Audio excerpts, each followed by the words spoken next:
Good evening. It's good to be with you this evening. I'm going to see if I can learn how to put this on real quick. Appreciate the opportunity to be able to speak to you tonight from our, how you turn this on?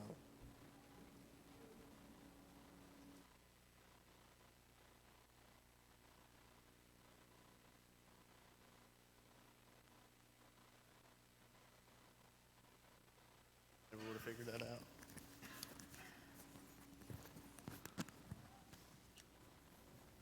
Like I said, I appreciate the opportunity. Am I on? Am I good? Too low? Too high? There we go. To speak to you tonight. As you can tell from the screen there, our lesson tonight is going to be about being social, being biblically social, for that matter.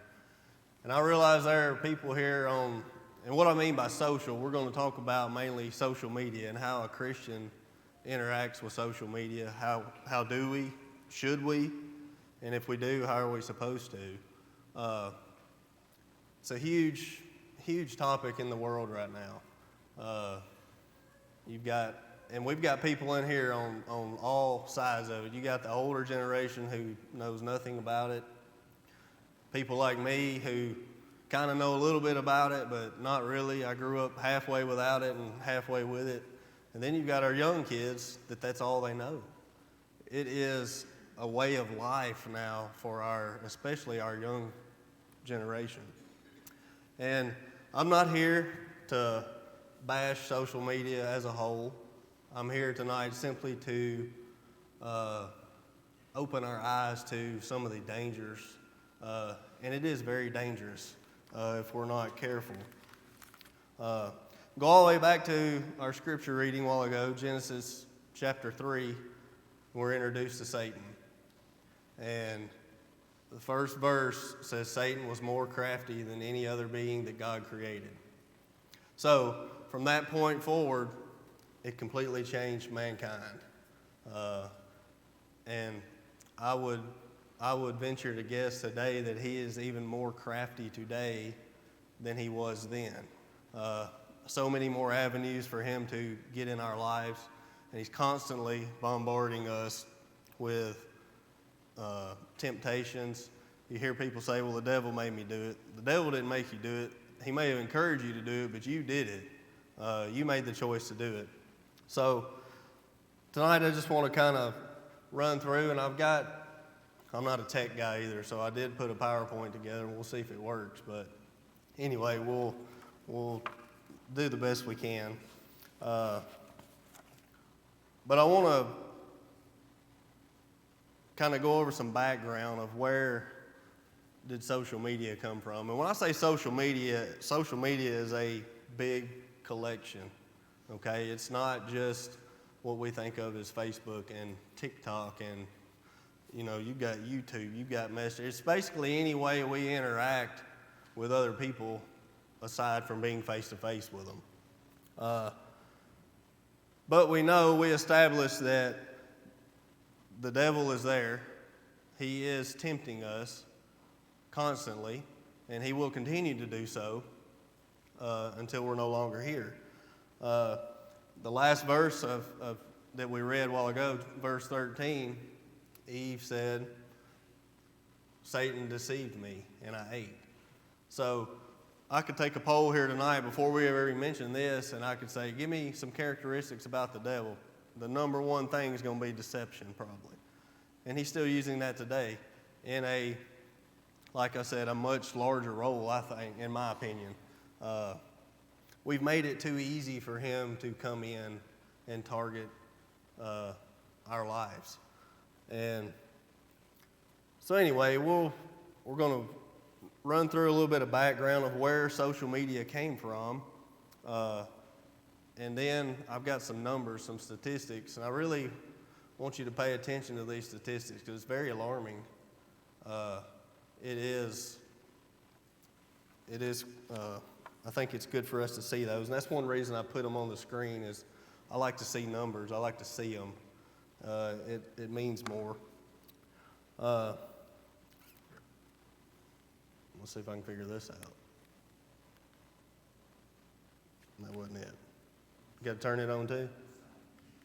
All right. We got to turn everything on.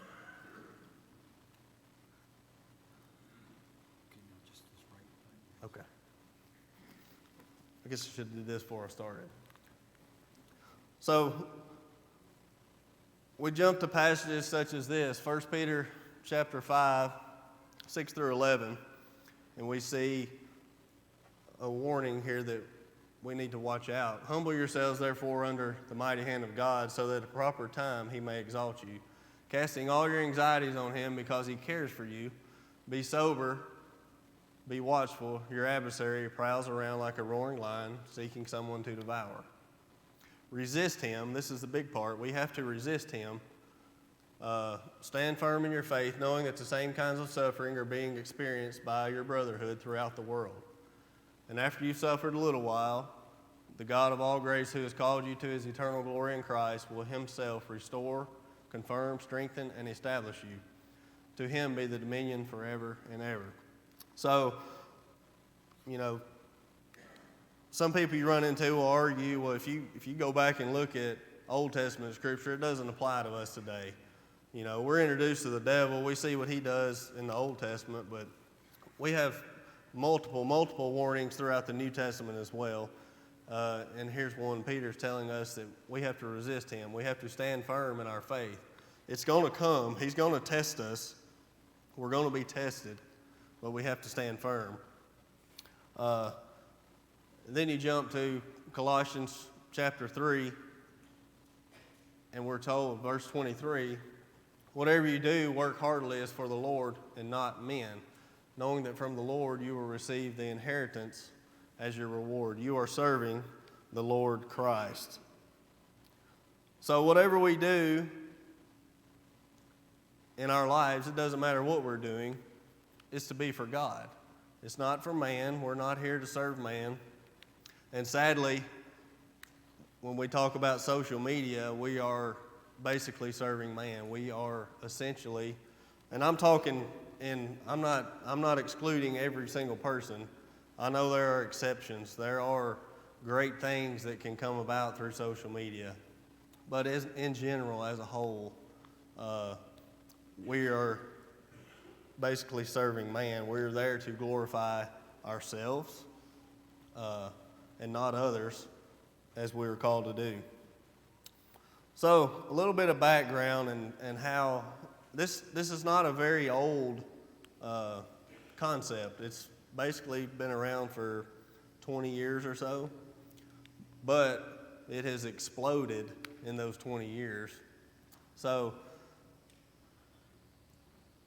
just to go back to 1992, 30 years ago or so, the first smartphone, what we call smartphone, was invented.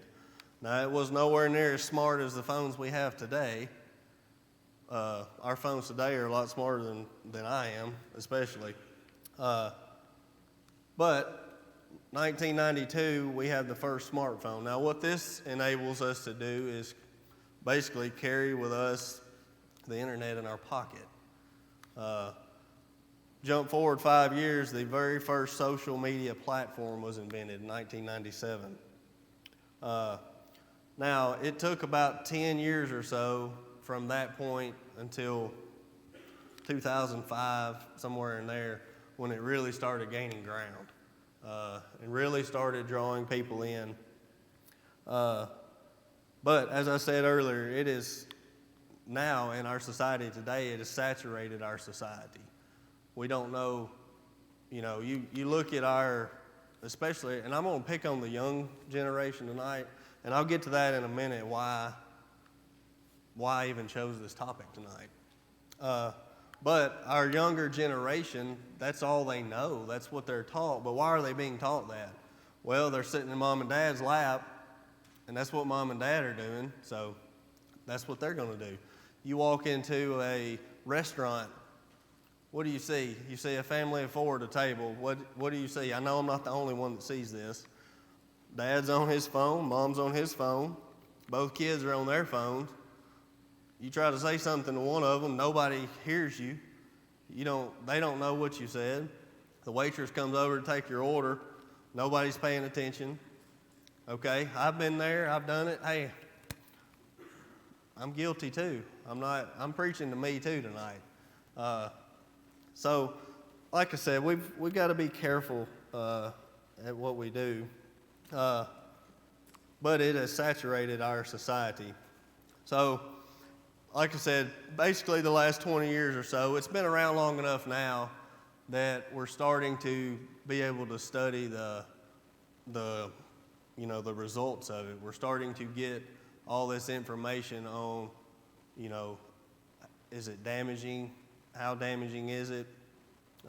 Just this week, they passed a law. It's headed to the Senate now for a ban on TikTok, which is a gigantic social media platform, okay? They're realizing that it's dangerous to, our protection. They're using it to spy on, on us. But it's not just that. There's been things proposed throughout the last couple of years. Since these statistics started coming out, people are finally realizing, what it's going. So last spring, I had the high school class on Wednesday nights, and I was given free reign. I wasn't assigned a topic. So I thought, what am I going to do? What would be good for me to talk about? Well, the first night, I gave them a piece of paper. I said, I want you to write down 3 things that you deal with daily, that you struggle with, that you have problems with. So they all did that. There was 12 or 14 of them in there. So we kind of talked that night just about what we were going to do with those topics. The next week, I was going to come back, and I planned to run through the topics, as many as I could. Well, by far, the number one suggestion on that paper was social pressure. Okay, this is coming from our teens in this building right here, okay? So this is not, don't sit there and think, well, we're part of the church, we're immune to this. It's not affecting us. This is coming from our children here, okay? Social pressure was the number one. So, with that, we studied pretty much the next 12 weeks and never moved off that one topic, okay? So it was long. They were very engaged in it. And I think it's good, that we did that. But ever since then, it's just kind of become a pet peeve of mine, I think. And it's just, my wife's probably sick of me saying stuff about it, but it is what it is. On top of that, we watched a documentary that was released back in 2020 called The Social Dilemma. I'm not sure if anybody in here has seen it. But if you want more information on how these platforms work, how they target people, it's a very good, and I very highly suggest you go and watch that. It's scary. Very scary. But how these things work, we're scrolling through our phone, we look at something, something looks good. Well, once we click on that, they're built to shove all this information on that one topic towards you, okay? So it keeps sending you things. If anybody in here notice you'll be talking about something, next time you open your phone, boom, whatever you're talking about is right there in front of you already, okay? It's the way our technology is working nowadays. And like I said, not all bad. It can be used for good. But that's kind of the basic gist of where social media came from, what it does, and like I said, if you want to go, we can spend all night on how it targets people, how these things are built. And the Social Dilemma documentary is all these high-tech guys that were in on these things at the beginning who have now exited because of what they've developed into. And it's pretty eye-opening to watch this. So we're going to look through some numbers real quick, and then jump in to see how we can apply it to our lives through Scripture. Somebody says, well, the Bible never teaches anything about social media. Well, you'd be correct. It does not say you shall not have social media, but it does give us some guidelines of how we should conduct our lives and the way we're conducting our lives on social media. So real quick, it's just a picture here. This is a common, I would say the majority of homes nowadays. This is what it looks like. Come home after school, maybe eat supper. And we're going to get into some of those numbers here in a minute. But this is what it's like. Everybody's on their device. They're not paying attention. Now, are they all reading the Bible? I don't know. Maybe. Probably not. But this is what it's like. So we'll run through some numbers. So the percentage of the world population who are currently using social media. Like I said, 2005 is kind of when it all kicked off. 5% of the world population. Jump to 2012, it's at 32%. 2017 is 48%. 2021 is 56%. So over half of the world in 2021 are now engaged in social media. 2024, we're up to 62. You see the trend, it keeps on growing. Put those in numbers, 2005, 0.3 million. So we're now at approaching 8 billion people, I think, in the world, or maybe a little bit over now.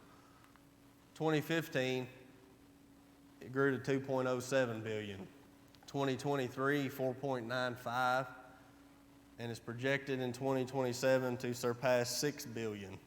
So we're talking 6 billion out of 8 billion people are now engaged in this.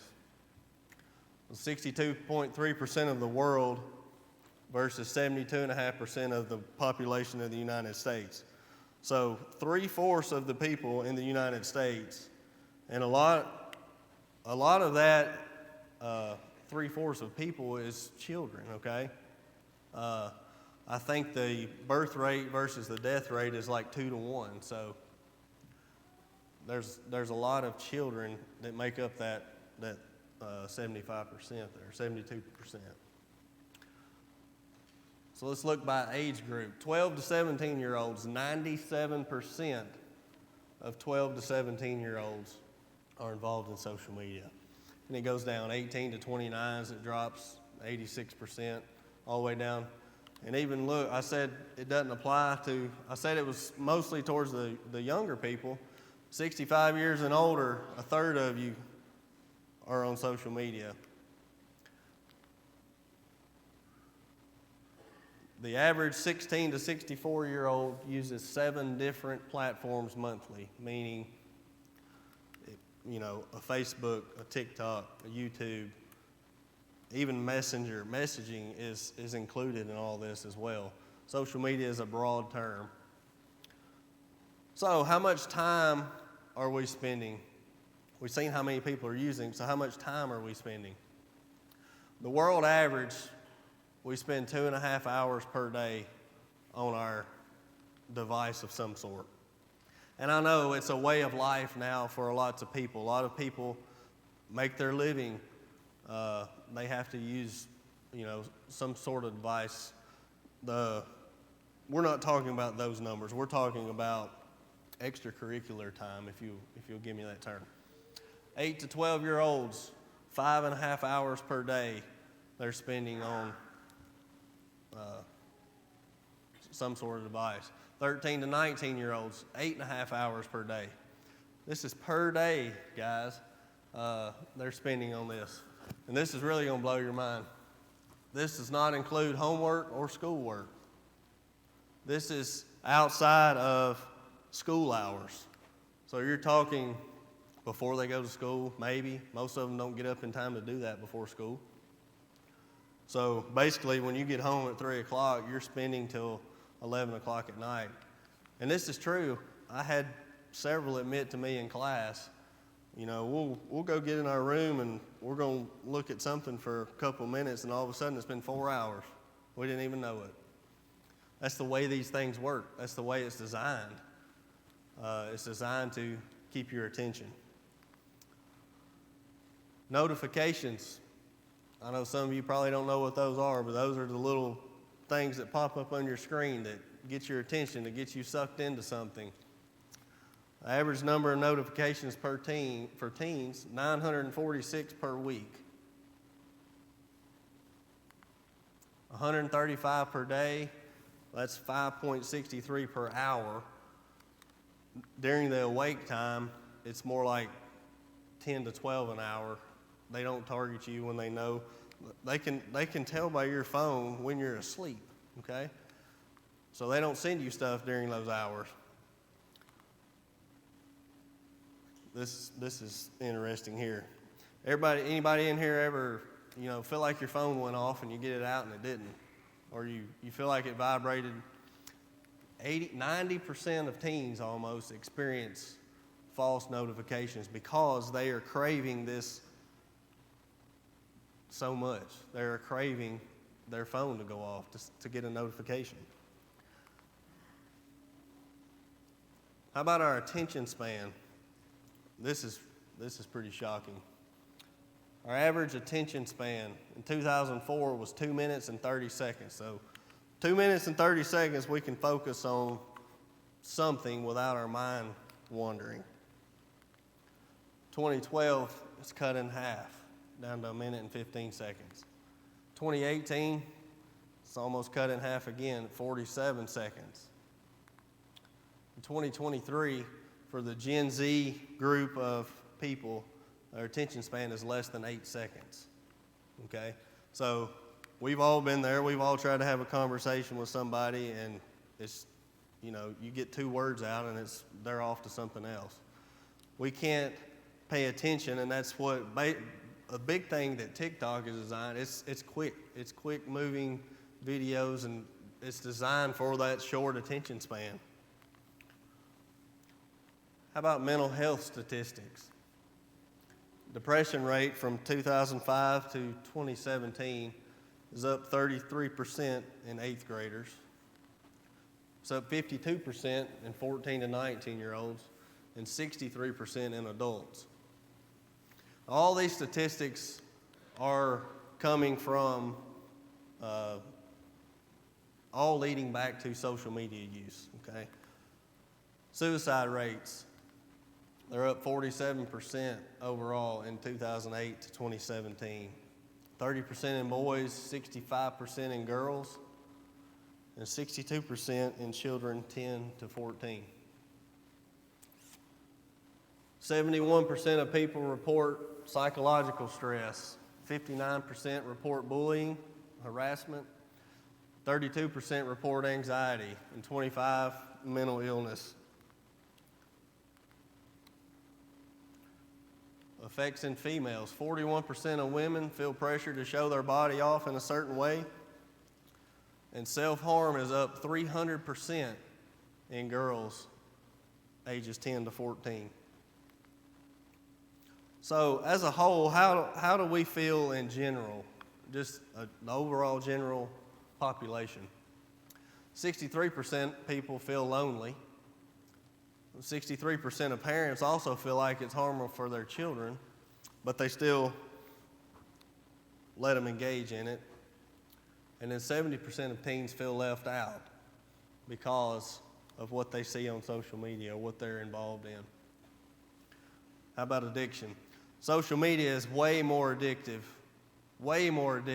than alcohol and drugs combined. Okay, I feel like there's certain things we look at as being a higher crime than something else. But if you're addicted to anything, it doesn't matter what it is, if it's taking the place of God or Jesus in your life, whether it be alcohol, whether it be drugs, social media, it doesn't matter what it is, it's all the same. We're addicted to ourselves. I said a little bit earlier, we focus on ourselves too much. We want attention drawn to us, and that's what these social media platforms are designed for.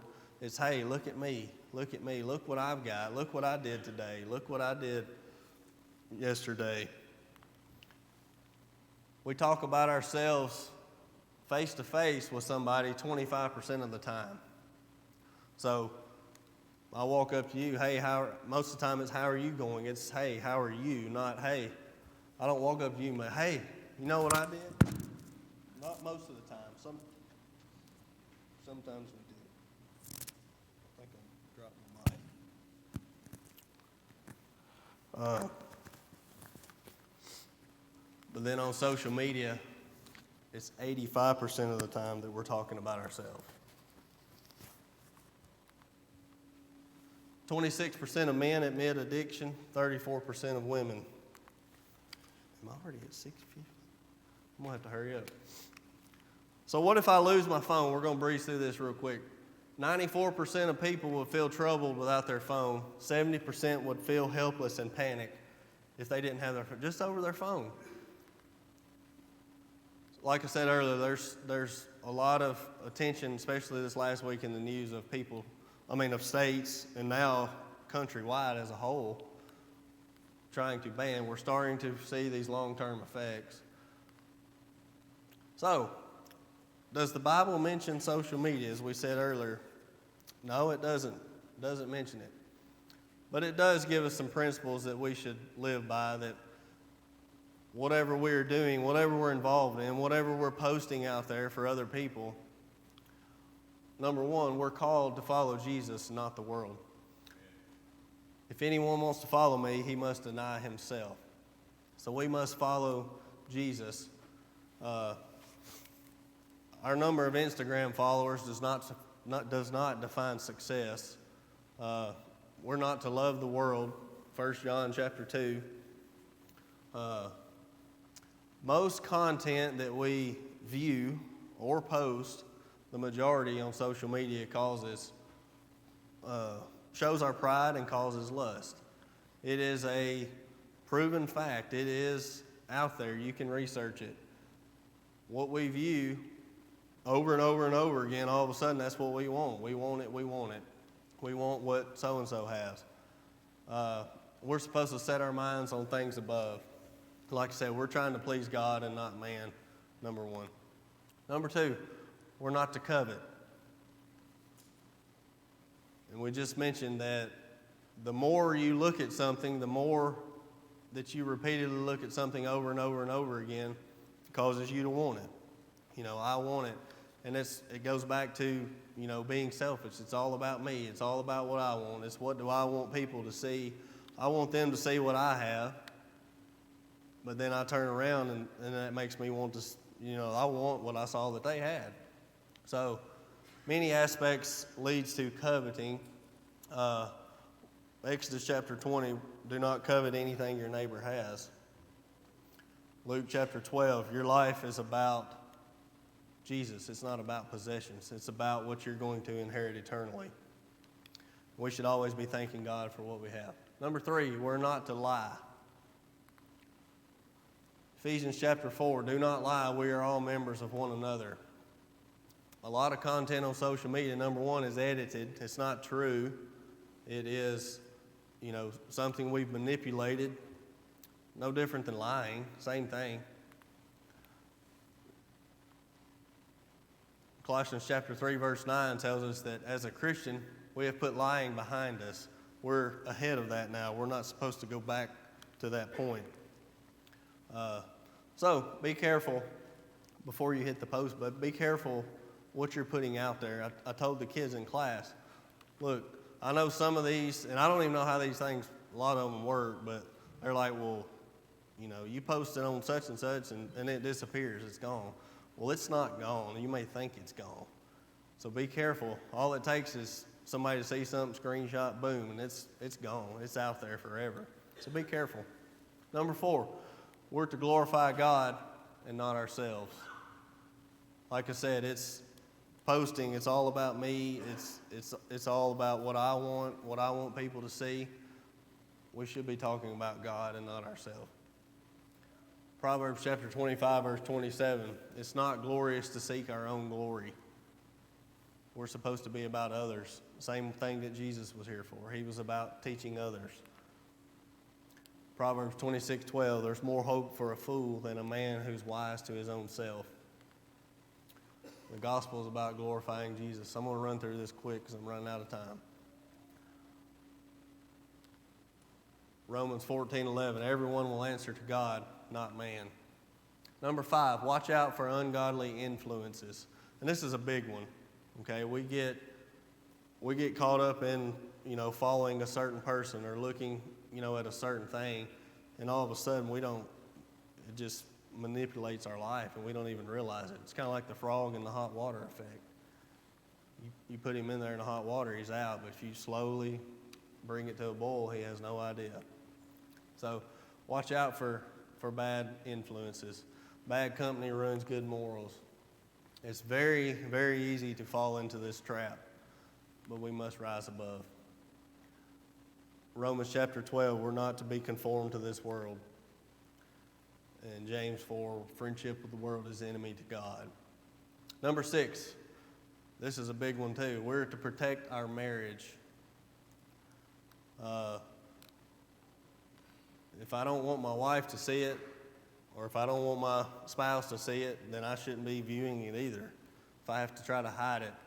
We see too many broken relationships, and it leads back to something that happened through social media. If we must hide it, like I said, we shouldn't be associated with it.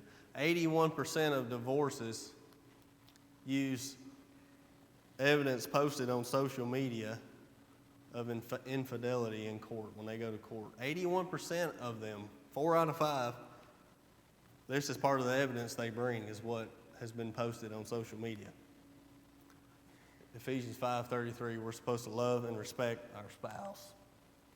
Number 7, another big one. We're not supposed to gossip.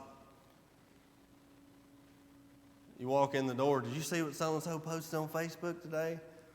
People ask me that all the time. I don't have Facebook personally, so I say, no, I don't have it. I don't know. But you get the idea. You run into that as well. It's very easy to gossip. It's very easy to spread something about someone else, especially through this. One button can send it to millions of people instantly. This is one of the leading problems with social media today, gossiping. Gossip leads to fighting, and we're supposed to avoid that. We're not supposed to be part of that. And finally, number 8, we're supposed to use what we have for God, first and foremost. Not for man. We're not here to please man. Yes, we do have to get along with man while we're here, but ultimately, we're supposed to be pleasing to God. And whatever we have, whether it's, social media, whether it's whatever you do in your life, you're supposed to be pleasing to God. Ephesians 4:29, let no corrupt talk come out of your mouth. We should be building people up instead of tearing them down. Posting a lie is the same as verbally saying it. You don't have to come out right and say it. So, social media, like I said, it's huge. It's, 3/4 of the world population are using it. So it's here to stay. So what are we going to do with it? How do we go about our lives now that we know? And like I said, it's not across the board bad. I'm not here to say that tonight. There are some good things that can come from social media. The number one thing, well, I reconnected with so-and-so I haven't seen in 20 years through. That's great. There's nothing wrong with that. But when it consumes so much of our time, what if we were spending just half of that time in the Bible? Doing my research, I seen a picture, it was a little slideshow of a girl holding her Bible, or I say a girl, a teenager probably. It says, what if we treat our Bible like we do our phone? And it's a picture of her brushing her teeth, got her phone in one hand. Then she's over here trying to put her socks on with one hand and, her phone's. And it's just, like I said, it's become so, you don't go anywhere without seeing, and I'm guilty too. I'm guilty as well. But what if we were spending some of that time, in the Bible. So tonight, you may be here, you may be sitting back thinking, well, maybe I am spending too much time on there, looking at stuff I shouldn't be or doing things I shouldn't be. Maybe tonight you're ready to change that. Maybe social media is causing you to covet or to lie. Could be causing you to glorify yourself instead of others. Could be causing you to be a bad influence. Could be causing you to be unfaithful in your marriage. Could be causing you to gossip as well. You may be sitting here tonight and thinking, well, I've never looked at it through that lens before. I've never really sat down and thought about it. But my main goal here tonight was just to open our eyes at the danger. You know, we preach on drugs and alcohol a lot, but like I said, this falls in that same category. If we're not using it for God, if we're constantly viewing negative things, if we're constantly tearing people down, if we're posting stuff about somebody that we shouldn't be, I want to challenge you tonight, if you are in that, if you do feel like that, if you feel like, well, I need to make a change tonight. I need to spend less time on my phone. I need to spend more time in the Bible. You may be here tonight and you're not a Christian. You've never been baptized. You can make that change tonight as well. We're here. We're ready to assist you. Anything that you need. Maybe you just need prayers. We're here for that as well. But if we can help you in any way, would you please come as we stand and sing?